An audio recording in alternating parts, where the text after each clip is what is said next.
everyone, it's Dave. And Dan. All right, and welcome to another episode of Beyond Headwaters. And today's topic is Headwaters Lake is closing. It's closed. Closed. We're done. Done. Gate is closed. Lock and key. Yep. So, according to the St. John Water Management District, the lake is being closed for, and I'm going to read from their press release. This is back from May 17th. May 7th, I'm going to summarize that they're saying that from June 10th through June 20th, the Headwaters boat ramp will be closed due to essential repairs. We believe this is the parking lot area, the boat ramp area repair, right? And they said this closure is necessary due to safety and functionality of the facility for visitors. Now, during this time, the Stake Marsh boat ramp will be open, so you have access to Stake Marsh, and supposedly, with the exception of 2 days this month, the 12th and the 13th, you will have non-motorized boats will have access to Headwaters Lake. At the kayak launch. At the kayak launch. And we believe, our understanding is the 12th and 13th of June Yep. will be 2 days that they're closing. I'm making the assumption they're probably removing some of that vegetation that you talked about. Yeah. If you want an update or get a visual of that, look for our video from about a month ago. I went out there and I did a quick video about the kayak launch and its condition, and it was just socked in with vegetation. We wrote to the St. John Water Management District, and this was their response, and I'm going to summarize this. These repairs involved extending the existing concrete apron into the parking lot to reduce pavement failure. Due to the location and nature of this project, the parking lot will be closed for the duration of the work. Again, the duration, according to them, is June 10th through the 20th.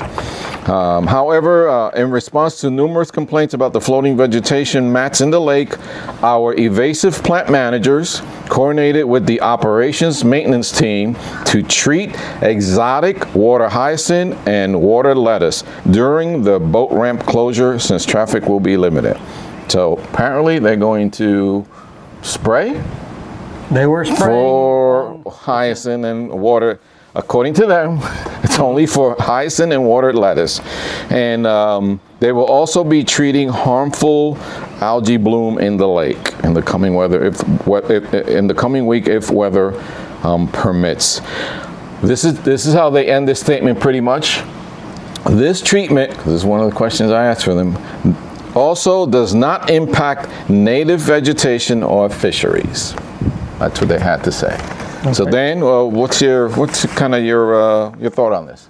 Well, I was out there on the first day of the closure. I was fishing Garcias, and as some of you know, there's a canal that comes out of Garcias at the northwest portion. That part of that canal borders, the whole canal actually borders the bottom end of Headwaters Lake, and they were spraying on the first day of the closure with a helicopter. Yep. And the area that I actually saw them spraying was on the south side of the square pond, and they were spraying with a helicopter, so that means to me that all the vegetation is getting herbicide. Yeah. And then as I was leaving, they moved the spray rig. It's a big truck that they can land the helicopter on to load and fuel and chemical. They moved that down to the area of the water control structure at the bottom of Farm 13. Levee's a little wider there, so I made the assumption, which is an assumption, that they're going to probably spray north of that as well. Yeah. So, I don't see how it's not going to affect other vegetation, but we shall see. Right. So they talked about these, I guess they refer to these invasive plants. What are they referring to? So mainly the water hyacinth and the water lettuce is what I'm assuming they're targeting. Hydrilla is also an invasive plant. I do not know if they're targeting that. I hope that they wouldn't necessarily target hydrilla in especially the open water areas, because that will we'll end up with a situation like we had in Headwaters Lake, or excuse me, in Stick Marsh, to where the water can get really, really dirty. Right. And there's no wave control in really windy situations, and you can deal with a lot of erosion. Yeah. No. So. Dan, back when, Dan was familiar with these type of operations. Want to share a little bit about that? Okay, so as it pertains to aerial application, say with a helicopter or a fixed wing plane, I have not done the spraying myself, but I've done similar flying. I worked for the company in the past, and these guys that are flying, and they're professional aviators. They're really good at what they do. They have to be, by law, very selective of exactly where they spray, how much chemical they spray. Then they typically, it's all run by GPS, and there's a printout. They can actually make a printout of where they've actually sprayed. But those guys, they're definitely professionals at what they do. Yep. You know, these guys, I'm not sure if this is a St. John's Water Management helicopter or if it's a private contract. But keeping in mind, as some we're talking about further in the video, these guys aren't the ones, if you're going to get mad about the spraying, don't throw rocks at the helicopter. Don't be nasty to these folks. Yeah. They're good at what they do, and when they're not spraying that kind of stuff, they're working on edible crops. Without them, our food production in the country would be much less. So always remember, be respectful to these. They're doing their job. They're under contract, under obligation. So be respectful to them. We've heard of some bad situations or confrontations, and it's right. And I believe that has more to do with the people that were spraying from airboats. But again, they're human beings too. Yep. I know spraying vegetation is a really hot topic.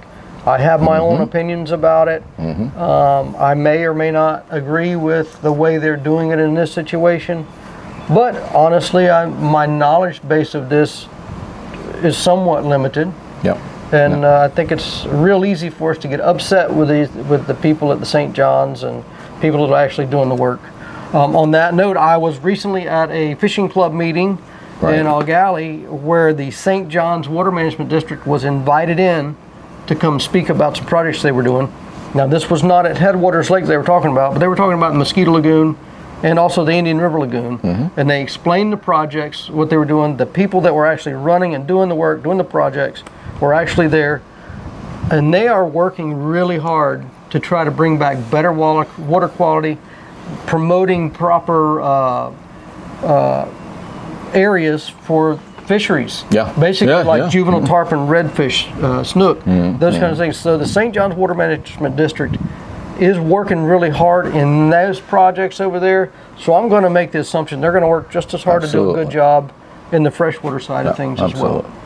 And on that note, I want to thank the St. John Water Management District for responding pretty quickly. I emailed them, and within a day's time, they responded. So thank you. Let's keep that in mind.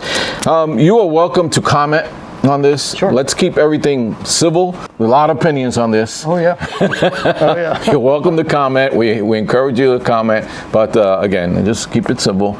Let's not trash anyone or anything. You can trash me if you want to. Well, that's it, folks. Again, Headwaters Lake is closed June 10th through 20th, so don't bother going down there. Dan, anything to add?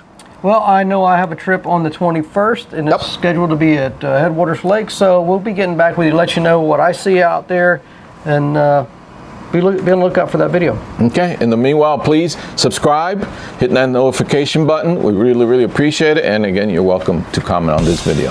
So we'll see you on the next one. God bless you. See you guys.